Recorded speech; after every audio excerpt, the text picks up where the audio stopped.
बात करेंगे दुनिया के सबसे बड़े खेल फुटबॉल और उसके नए वर्ल्ड चैंपियन की। 2010 में जनूबी अफ्रीका में पहले बार फीफा वर्ल्ड कप जीतने के 16 साल बाद स्पेन ने एक बार फिर फुटबॉल की दुनिया का सबसे बड़ा एजाज अपने नाम कर लिया है। और कल न्यूयॉर्क के न्यू जर्सी स्टेडियम में खेले गए वर्ल्ड कप के सनसनीखेज फाइनल में स्पेन ने इजाफी वक्त में दिफाई चैंपियन अर्जेंटीना को 1-0 से शिकस्त देकर दूसरी बार वर्ल्ड कप की ट्रॉफी उठा ली। स्पेन के सेंटर फॉरवर्ड फेरान टोरेस ने इजाफी वक्त में फैसलाकुन गोल करके मैच का रुख अपनी टीम के हक में मोड़ दिया। स्पेन ने मुकाबले के आगाज से अख्ताम तक शानदार खेल पेश किया और ज़्यादातर वक्त मैच पर अपनी गिरफ्त को बरकरार रखा। अमेरिका में खेले गए इस पूरे वर्ल्ड कप के दौरान स्पेन ने शानदार तकनीकी महारत, मजबूत दिफा और बेहतरीन हिकमत अमली का मुजाहरा किया। 8 मैचों पर मुश्तमिल अपने कामयाब सफ़र में स्पेन के खिलाफ सिर्फ एक गोल हुआ, जो इसकी गैर मामूली दिफाई खेल का वाज़ेह सबूत है। फाइनल तक रसाई के सफ़र में स्पेन ने फ्रांस, पुर्तगाल और बेल्जियम जैसी मजबूत यूरोपीय टीमों को अपनी मुनज़्ज़म हिकमत अमली और इज्तिमाई खेल के ज़रिए आउट क्लास किया। सेमीफाइनल में हॉट फेवरेट फ्रांस को 2-0 से शिकस्त देने के बाद यूरोपीय चैंपियन ने फाइनल में दिफाई चैंपियन अर्जेंटीना को भी कोई मौका नहीं दिया। अर्जेंटीना ने इस वर्ल्ड कप के हर मैच में कम से कम 2 गोल किए थे, लेकिन फाइनल में इसकी कारकर्दगी गैर मामूली तौर पर ख़राब रही। लियोनेल मेसी की टीम पूरे 120 मिनट में एक भी शॉट टारगेट पर ना लगा सकी। इस मैच में स्पेन ने एक बार फिर साबित किया कि उसकी असल ताकत सिर्फ बासलाहियत खिलाड़ी नहीं बल्कि मुनज़्ज़म टीम वर्क, नज़्म व ज़ब्त और इज्तिमाई खेल है। यही खूबसूरत और मरबूत अंदाज़े खेल बरसों से स्पेन की शनाख्त रहा है और इसी शनाख्त ने इसे एक बार फिर दुनिया की बेहतरीन टीम बना दिया है। कल रात के वर्ल्ड कप फाइनल की सबसे दिलचस्प बात यह थी कि स्कोर लाइन से ये एक सख्त मैच जाहिर होता है, लेकिन जिस किसी ने भी पूरा मैच देखा उसके लिए ये वाज़ेह था कि खेल का मुकम्मल कंट्रोल स्पेन के पास था। अगरचे मुकर्ररा 90 मिनट तक कोई टीम गोल ना कर सकी और फैसला इजाफी वक्त में हुआ, लेकिन स्पेन ने आगाज़ से अख्ताम तक गेंद पर अपनी गिरफ्त, शानदार पासिंग और बेहतरीन हिकमत अमली के ज़रिए अर्जेंटीना को अपनी मर्ज़ी का खेल खेलने ही नहीं दिया। अर्जेंटीना पूरे मैच में एक भी वाज़ेह और मौसर गोल का मौका पैदा ना कर सकी, जबकि स्पेन ने मुसलसल बॉल पोजीशन अपने पास रखकर हरीफ को शदीद दबाव और फ्रस्ट्रेशन का शिकार रखा। इसी दबाव के नतीजे में अर्जेंटीना के खिलाड़ी बार बार सख्त फाउल्स करते रहे और मैच का रुख जिस्मानी खेल की तरफ मोड़ने की कोशिश करते रहे। इसके बरक्स स्पेन के खिलाड़ियों ने सख्त टैकलिंग और मुसलसल फाउल्स के बावजूद अपना नज़्म व ज़ब्त और तहम्मुल बरकरार रखा। उन्होंने जज्बात में आए बगैर अपने खेल के मंसूबे पर अमल जारी रखा और आखिर तक मैच की रफ्तार और कंट्रोल अपने हाथ में रखा। दूसरे हाफ में अर्जेंटीना ने मज़ीद जारहाना अंदाज अपनाया, लेकिन इसका नुकसान भी उन्हें खुद उठाना पड़ा। दूसरे हाफ के अख्ताम में एक सख्त टैकल करने पर अर्जेंटीना के मिडफील्डर एंजो फर्नांडिस को रेड कार्ड दिखा दिया गया, जिसके बाद अर्जेंटीना को इजाफी वक्त का खेल सिर्फ 10 खिलाड़ियों के साथ खेलना पड़ा।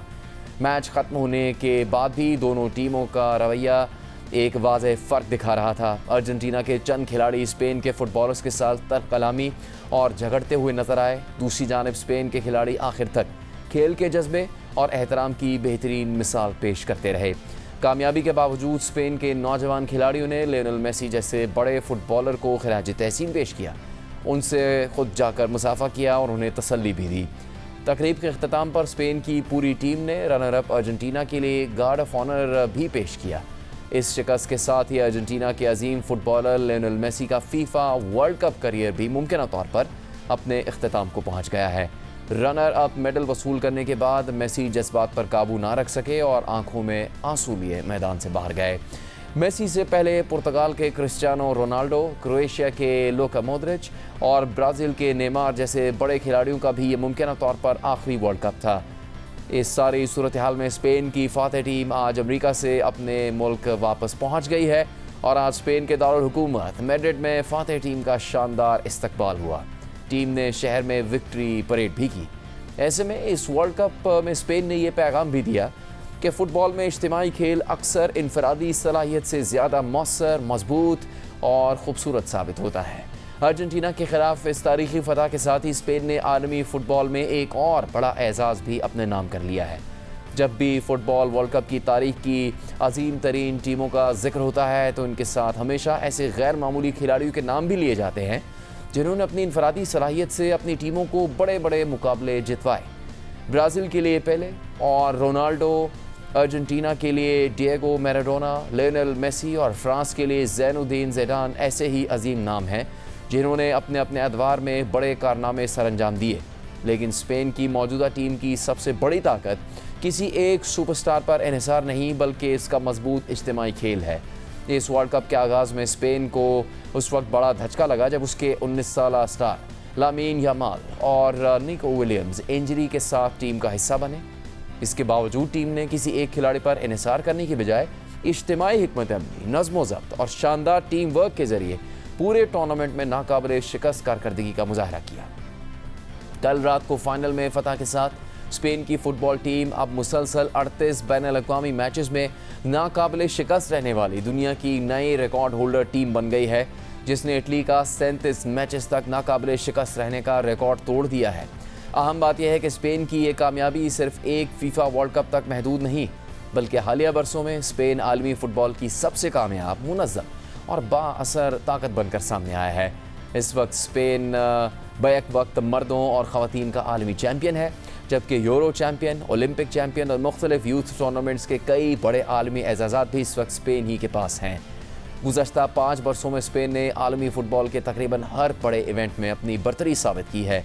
मर्दों की टीम ने 2024 में यूरो कप जीतकर तकरीबन 12 साल बाद यूरोप की चैम्पियनशिप दोबारा अपने नाम की। इसी साल पेरिस ओलंपिक्स में स्पेन ने फुटबॉल का गोल्ड मेडल भी हासिल किया। तहम ओलंपिक्स में ज़्यादातर खिलाड़ी अंडर 23 होते हैं, इसलिए इस कामयाबी को नौजवान फ़ुटबॉल के सबसे बड़े आलमी एजाज़ात में शुमार किया जाता है। इसी साल स्पेन ने अंडर 19 यूरो चैम्पियनशिप भी जीती, जबकि इससे पहले 2023 में यूएफा नेशंस लीग का टाइटल भी अपने नाम किया था। अलबत्ता 2025 की नेशंस लीग के फाइनल में इसे पुर्तगाल के हाथों पेनल्टी शूटआउट में शिकस्त का सामना करना पड़ा।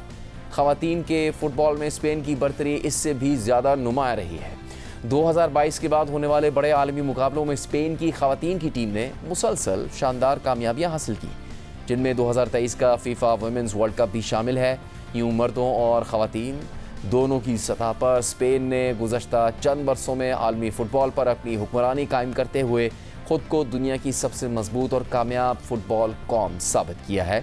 मगर स्पेन की फ़ुटबॉल के बारे में यहाँ इस बात का जिक्र करना ज़रूरी है कि स्पेन को दुनिया में फ़ुटबॉल के सबसे बड़े मराकज़ में शुमार किया जाता है। दुनिया के 2 सबसे बड़े और कामयाब फ़ुटबॉल क्लब रियल मैड्रिड और बार्सिलोना स्पेन ही से ताल्लुक़ रखते हैं।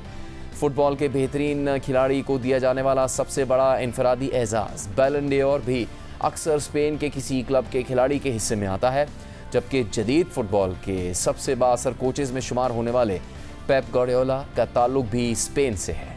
जबकि इलाकाई सतह पर भी स्पेन ने गुज़श्ता चंद बरसों में यूरोपीय फ़ुटबॉल पर अपनी मजबूत गिरफ्त कायम रखी है। गुज़श्ता 5 यूरोपीय चैम्पियनशिप्स में से 3 बार टाइटल अपने नाम किया। ताहम इन तमाम कामयाबी के बावजूद 2008 से पहले फीफा वर्ल्ड कप की तारीख में स्पेन का शुमार उन रिवायती आलमी ताकतों में नहीं होता था जो मुसलसल बड़े बैनुल-अक़वामी एजाज़ात अपने नाम करती रही हों। आलमी फ़ुटबॉल पर तवील अरसे तक ब्राज़ील और अर्जेंटीना जैसी जनूबी अमरीकी टीमों के साथ साथ जर्मनी और इटली जैसी यूरोपीय ताकतों का गलबा रहा, जबकि 1998 में वर्ल्ड कप जीतने के बाद फ्रांस भी आलमी फ़ुटबॉल की मुस्तकिल ताकत बनकर उभरा। इसीलिए गुज़श्ता 2 दहाइयों में स्पेन की गैर मामूली कामयाबियाँ इसकी फ़ुटबॉल तारीख़ में एक नए दौर का आगाज़ समझी जाती हैं। एक ऐसा दौर जिसने स्पेन को यूरोपीय ताकत से आलमी सुपर पावर में तब्दील कर दिया। ताहम स्पेन की कामयाबी की असल वजह एक ऐसा मजबूत फ़ुटबॉल फ़लसफ़ा है जो पूरे मुल्क में बरसों से परवान चढ़ रहा है। माजी में स्पेन की टीम ला फ्यूरिया रोहा यानी दी रेड फ्यूरी के नाम से जानी जाती थी, जिसकी पहचान जारहाना खेल और बेपनाह जज्बा जबकि इनफरादी सलाहियत थी। लेकिन आज का स्पेन एक बिल्कुल मुख्तलिफ और कहीं ज़्यादा मुकम्मल टीम है। आज स्पेन की शनाख्त, तकनीकी महारत, गैर मामूली नज़्म-ओ-ज़ब्त, आला हिकमत अमली, मजबूत दिफा और बेहतरीन टीम वर्क है। उसके खिलाड़ी गेंद पर शानदार कंट्रोल रखते हैं, एक दूसरे के साथ गैर मामूली हम आहंगी से खेलते हैं और मौका मिलते ही बर्क रफ्तारी से हमला करके हरीफ को संभलने का मौका नहीं देते, जबकि दिफा में भी इसी मजबूती के साथ मुकाबला करते हैं। इसीलिए स्पेन की हालिया कामयाबियाँ ना तो सिर्फ एक गोल्डन जनरेशन का नतीजा है, ना ही किसी एक अजीम कोच की मरहून मिन्नत है। ये दरअसल कई दहाइयों पर मुहित एक ऐसे मजबूत फुटबॉल निज़ाम का समर है जिसे मुसलसल मेहनत, कामयाबियों, नाकामियों और तजर्बात से सीखते हुए जदीद फुटबॉल के तकाज़ों के मुताबिक बेहतर बनाया गया है। यही मजबूत निज़ाम आज स्पेन को दुनिया की कामयाब तरीन फुटबॉल ताकतों में मुमताज़ करता है। और स्पेन के इस सुनहरी दौर के पीछे अगर किसी एक इदारे का सबसे नुमाया किरदार रहा है तो वो रियल मैड्रिड नहीं बल्कि कातालोनिया के शहर बार्सिलोना का फुटबॉल क्लब और इसकी दुनिया भर में मशहूर यूथ एकेडमी ला मासिया है। और वर्ल्ड कप जीतने वाली स्पेन की मौजूदा टीम में भी बार्सिलोना का असर नुमाया रहा। स्पेन की कौमी टीम के 8 खिलाड़ी बार्सिलोना से ताल्लुक़ रखते हैं, जबकि फाइनल में मजमूई तौर पर ला मासिया एकेडमी से तरबियत हासिल करने वाले 9 खिलाड़ी मौजूद थे। क्योंकि अर्जेंटीना के कप्तान लियोनेल मेसी भी ला मासिया एकेडमी ही की पैदावार हैं, मेसी ने अपनी फ़ुटबॉल की बुनियाद बार्सिलोना में रखी और वो स्पेन की शहरियत भी रखते हैं, जबकि उनके बच्चे भी मुस्तकबिल में स्पेन की नुमाइंदगी करने के अहल है।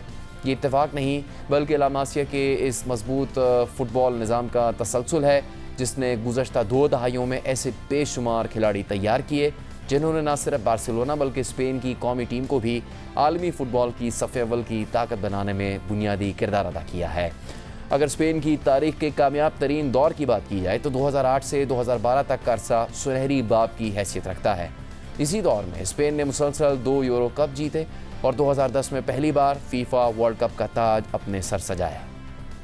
इस तारीख़ी कामयाबी के पीछे भी बार्सिलोना, ला मासिया और इनके मशहूर फुटबॉल फ़लसफ़े टिकी टाका का नुमाया किरदार था। उस वक्त स्पेन की कौमी टीम में बार्सिलोना के खिलाड़ियों की अक्सरियत शामिल थी जिन्होंने गेंद पर कंट्रोल, मुख्तसर पासेस और इज्तिमाई खेल के ज़रिए दुनिया भर के हरीफों को हैरान कर दिया। 2010 के वर्ल्ड कप फाइनल में बार्सिलोना स्टार मिडफील्डर और ला मासिया एकेडमी की प्रोडक्ट आंद्रेस इनिएस्टा ने इजाफी वक्त में फैसला कुन गोल करके स्पेन को तारीख का पहला आलमी टाइटल दिलाया। और अब 16 बरस बाद बार्सिलोना से वाबस्ता स्पेनिश खिलाड़ी फेरन टोरेस ने इजाफी वक्त में फातिहाना गोल करके स्पेन को दूसरी बार वर्ल्ड चैम्पियन बना दिया।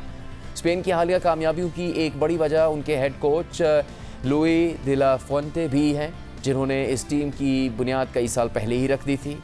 लुई दे ला फुएंटे उन चंद कोचेस में शामिल हैं जिन्होंने स्पेन की मुख्तलिफ यूथ टीमों की बरसों तक कोचिंग की है। इसी दौरान उन्होंने मौजूदा कौमी टीम की ज़्यादातर नौजवान खिलाड़ियों को न सिर्फ तरबियत दी बल्कि उनकी सलाहियतों, मिजाज और खेलने के अंदाज को भी करीब से समझा। यही वजह है कि इनके खिलाड़ियों के दरमियान गैर मामूली एतमाद, बेहतरीन हम आहंगी नज़र आती है। शायद यही एतमाद था कि वर्ल्ड कप जैसे हाई प्रेशर फाइनल में भी लुई दे ला फुएंटे ने 2 19 साला नौजवान खिलाड़ियों लामीन यामाल और पाओ कुबार्सी को एक साथ मैदान में उतार दिया। वर्ल्ड कप फाइनल में इतनी कम उम्र के 2 खिलाड़ियों का एक साथ आगाज़ करना अपने आप में एक मुनफरिद रिकॉर्ड था, जबकि इन्हीं नौजवानों में से पाओ कुबार्सी ने टूर्नामेंट में बेहतरीन दिफाई कारकर्दगी पर गोल्डन बॉय अवार्ड भी अपने नाम किया है। इसके अलावा स्पेन के कप्तान रॉड्रिगो ने टूर्नामेंट के बेहतरीन खिलाड़ी का एजाज़ यानी गोल्डन बॉल अपने नाम किया, जबकि स्पेन के गोलकीपर उनाई सिमोन ने बेहतरीन गोलकीपर का एजाज़ गोल्डन ग्लव अपने नाम किया।